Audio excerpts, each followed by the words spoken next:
지난번에 방송 듣고서 머리를 오한마로 한 대 맞은 것 같았어요. 아니야. 그렇다고 못한다고 전화할 수도 없고. 아유, 처음이자 마지막으로. 근데 예수님이 마태복음 13장 읽어보니까 예수님도 자기 고향에서는 환영을 못 받으셨더라고. 그래서 어차피 그런 거 하나님 예수님도 못 받았는데 뭐 나야 뭐. 그리고 위안을 받고서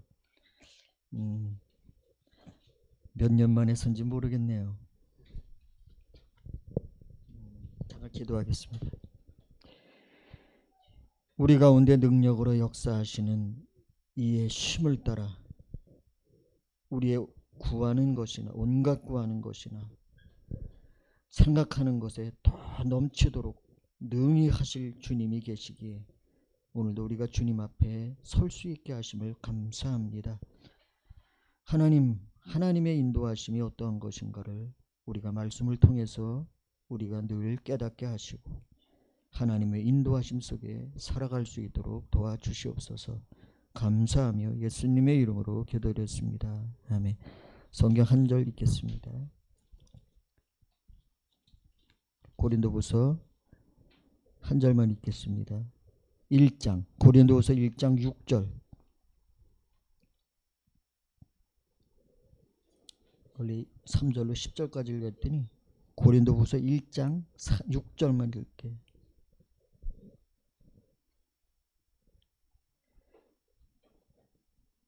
같이 읽겠습니다.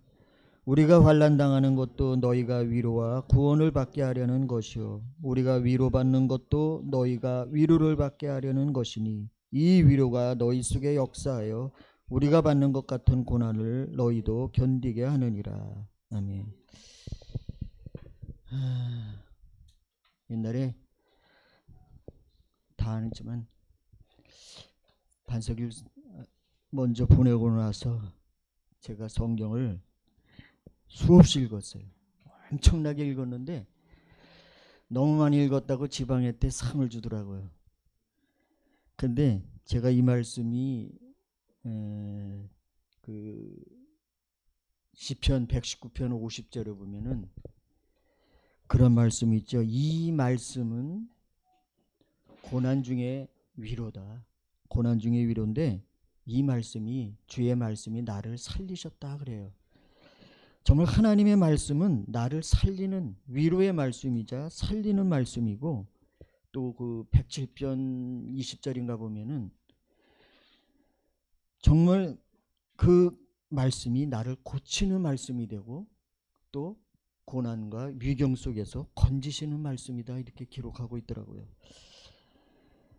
정말 우리가 이 말씀을 통해서 바울은 고난 중에도 기뻐했다 그랬어요. 과연 예수 믿는 사람들은 고난 중에서 어떻게 기뻐할 수 있을까? 과연 고난 중에 기뻐할 수 있는 것이 진짜 믿음이라고 성경은 이야기합니다. 진짜로 고난 중에 기뻐할 수 있는 믿음이 과연 얼마나 될까? 그런 생각도 해봤습니다. 제가 이 말씀을 수없이 정말 고난이 오고 아픔이 왔을 때 이 3절부터 10절까지 이 생각을 바꾸어서 말씀으로만 계속 외웠어요. 정말 그러한 것들이 나에게 다가올 때 말씀을 외우니까 그 환경이 바뀌어지고 마음이 바뀌어지는 것을 보게 되었어요. 그래서 그 119편 50절 말씀처럼 정말 나를 살리는 말씀을 경험하게 됐습니다. 우리는 고난만 묵상하면은 그냥 고난 앞에 무너질 수밖에 없어요. 환난만 묵상하면. 근데 오늘 이 바울은 이 고난의 풀어짐에 대해서 이 고난의 환난에 대해서 이 아시아에 당한 환난이 얼마나 컸으면 심해지라도록 심한 고난을 당했다. 심지어는 자기들이 사형 선고를 받은 것 같았다 그랬어요. 우리가 예수를 믿으면서 이러한 고난을 당해본 적이 있는가?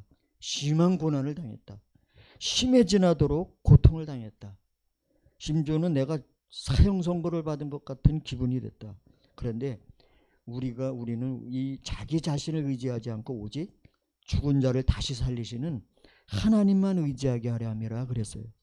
오늘 이 바울은 6절에서 제가 6절 한 절만 읽었는데 이 아시아에서 당한 이 바울의 고난은 이루 헤아릴 수 없는 고난이었습니다.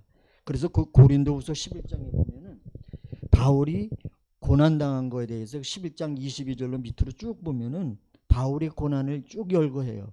그런데 바울은 그 고난을 어떻게 하냐면 다른 사람이 자기들을 자랑할 때에 바울은 그런 얘기를 해요. 야, 정신없는 소리 오지 마. 내가 얼마나 고난당한 줄 알아? 하면서 고난을 쭉 이야기합니다. 어차피 바울은 예수님의 사도로 부르심을 받기 전에 이미 그 사도행전 9장에 보면은 아나니아 선지자를 통해서 바울은 그런 말을 들어요. 이 사람은 내 이름 때문에 얼마나 고난을 받아야 될지 미리 말씀하셔요.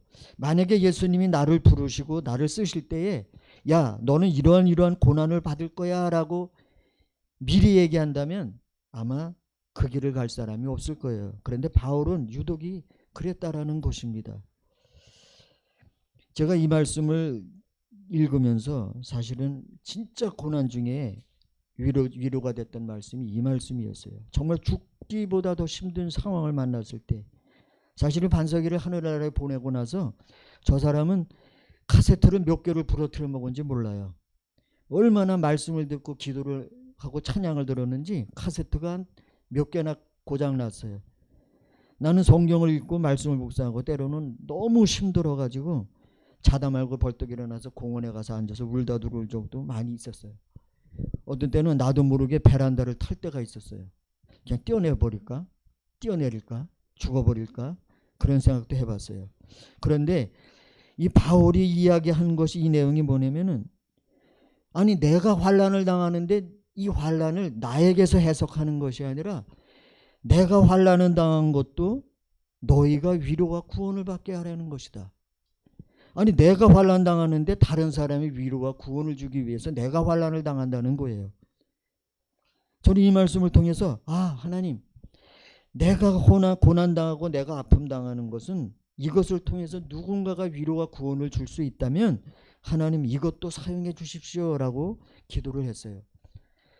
제가 오늘 그냥 준비를 그냥 중구난방으로 그냥 어떻게 그냥 그랬는데 제가 이 말씀을 하다가 오늘날 우리 교회에 그런 사람이 있었어요.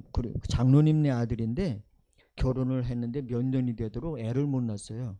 나이가 좀 먹어서도 애들이 결혼을 했거든요. 근데 그 집에서 결혼 청첩장을 내가 받고 나서 이상하게 그 집 청첩장을 버리질 못하겠더라고.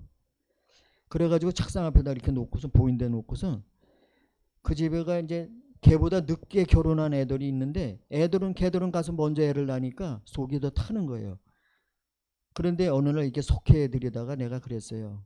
내가 장로님네 이 청첩장을 놓고서 지금도 애를 위해서 기도하고 있다 그랬더니 되게 고마워하더라고.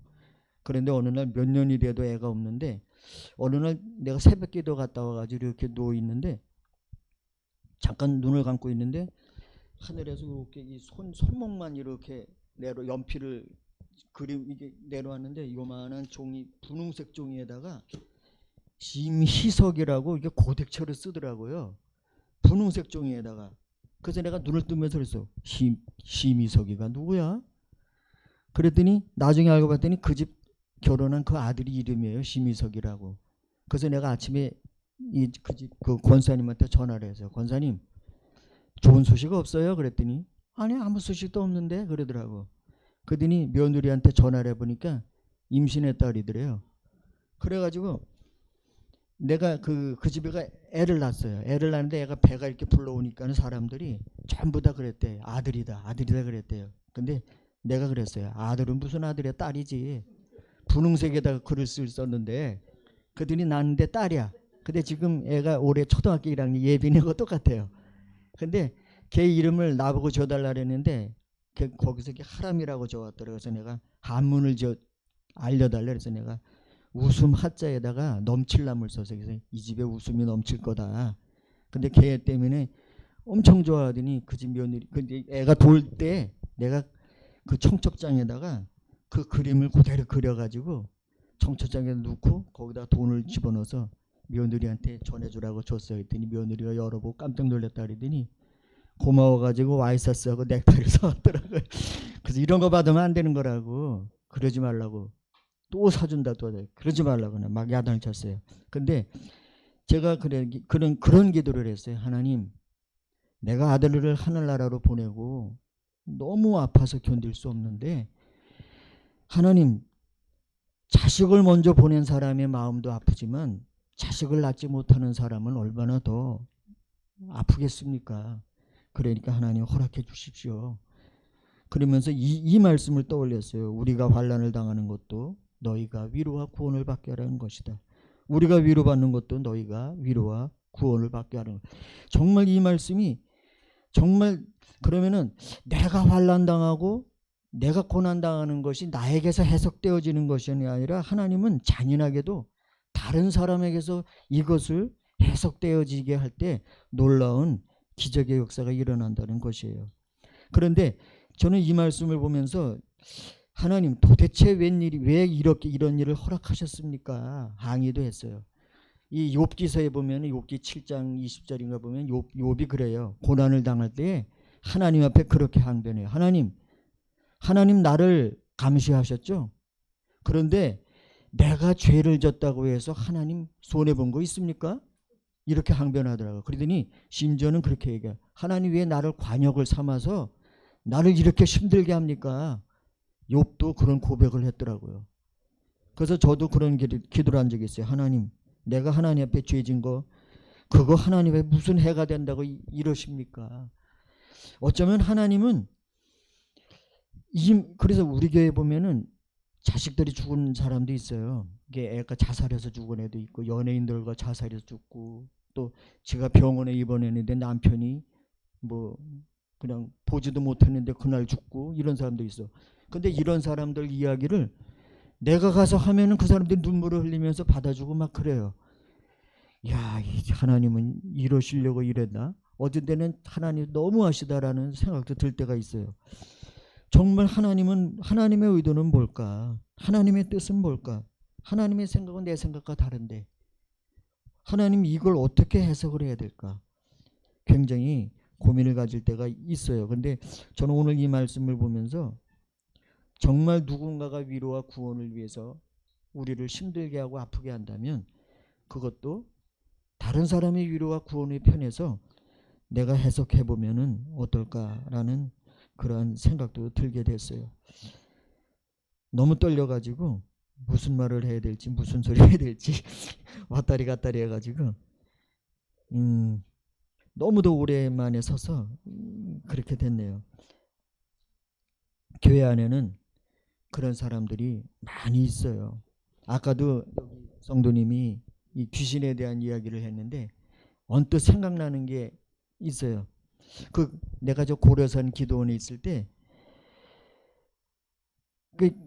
거기가 무당이 불타서 죽은 집이에요. 거기 아시죠? 네, 내가 그때 거기 그때 갔을 때 2월달에 갔다 9월달에 내려왔는데 우리 엄마 아버지가 갔다가 강제 거기다 나 집어넣어가지고 근데 새벽에 기도 예배 끝나고서 이렇게 산에 올라가서 이렇게 너럭바위에 이렇게 기대고 있는데 막 굿소리가 막 나요. 그러더니 내 앞에 무당이 막 춤을 추더라고. sak동적으로 이러고 칼춤을 추더니 굿소리가 딱 끝나니까 눈을 동그랗게 뜨고 내 눈앞에다 확 들이밀더라고. 눈을 딱 떴는데 마비가 됐어요. 꼼짝달싹 못할 정도로 마비가 돼가지고 겨우 기어서 내려왔어. 내려와가지고 11시 예배를 드리는데 그 옆에 작은 전도사님이 있었고 원장님은 앞에 나가서 설교하려고 그러는데 원장님이 갑자기 내려오더니 등짝을 한 대 요 정도밖에 안 때렸어요. 안 때렸는데 이게 풀리더라고. 근데 예배 시간에 예배 끝난 후에 물어보더라고. 아이 그때 이만저만 있어서 내가 이랬다 그랬더니 여기에 귀신이 붙어있다라는 거야. 근데 그 원장님 손바닥이 이렇게 시커매요. 그러니까 툭만 치고 갔는데 근데 그 옆에 있던 그 작은 전도사님이 탁 치는 소리가 벼락을 치는 소리가 나더래요. 그러면서 그러더라고. 내가 이 기도원이 어떤 기도원인지 아냐? 왜 그랬더니 이기도니 무당이 여기서 불타서 죽은 장소래요. 봤더니 나가봤더니 진짜 석가래가 다 타 있고 그거 쌓아놨더라고. 그게 귀신은 아무것도 아닌 존재라는 거예요. 우리가 볼 때 귀신은 위대하고 뭐 능력 있는 존재겠지만 그렇다는 거예요. 근데 내가 저 춘희 사거리에서 일을 할 때 무당이 왔더라고. 근데 주일날 되면은 예수 믿는 사람들이 성경책 지고 전보라 많이 온대야. 오는데 나보고 이 저 부적을 하나 새겨달라리더라고요. 그래서 내가 그랬어요. 네, 없애셔야 돼요. 부적을 새겨달라길래 내가 그랬어. 나는 예수 믿기 때문에 억만검죄도 그거 안 새겨준다. 새겨줄 수 있는데 그건 못하겠다. 근데 왜 그러냐 했더니 아니 그 예수 믿는 사람이 부적을 왜 새겨주냐고. 가라고. 억만검죄도 싫다고. 근데 그 사람이 그런 얘기를 해요. 귀신이 12시에서 12시, 2시에서 2시, 3시 사이에 가장 많이 활동을 하는데 그때 제때 부적을 써주면은 효험이 있는데 그거 시간이 지나면 효험이 없대요. 그래서 그때 잽싸게 찍어야 된대. 그래서 사기를 치더라고. 그래서 그래 귀신도 그렇게 그런 짓을 하는 것을 봤어요. 거의 예.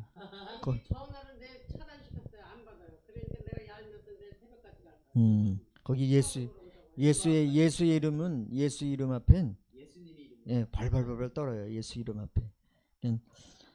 오늘 이 바울이 고난 중에도 기뻐할 수 있었던 것은 자신의 고난과 환난을 다른 사람에게서 구원과 기쁨을 바라보는 그러한 눈이 있었다라고 하는 것입니다.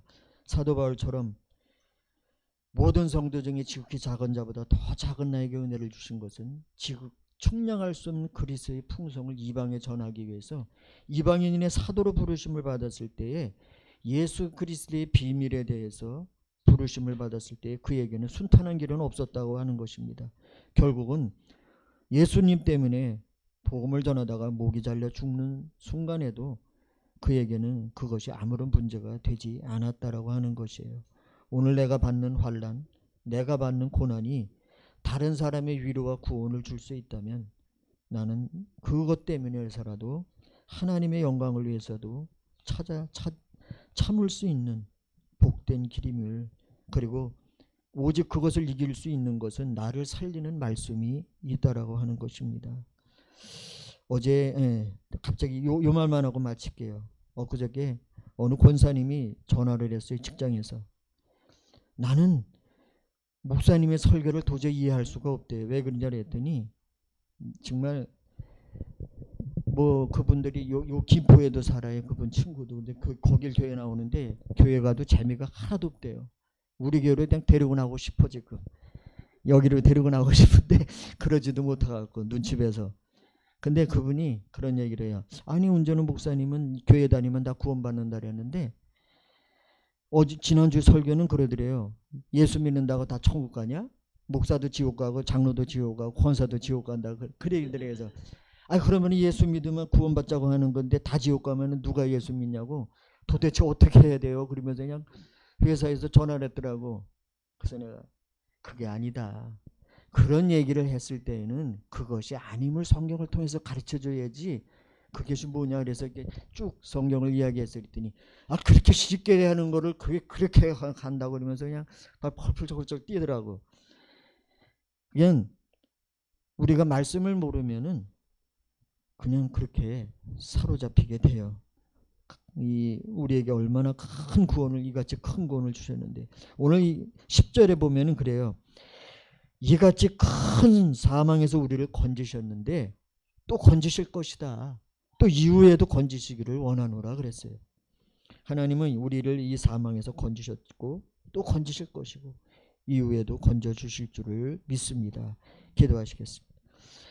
하나님 감사합니다. 모든 환난 중에서도 우리를 위로하시고 우리로 하여금 하나님께 받는 위로로서 모든 환난 중에 있는 자들을 능히 위로하게 하시는 그 주님을 바라봤던 이 바울처럼 하나님을 늘 찬송하며 기뻐하는 삶이 될 수 있도록 도와주시옵소서.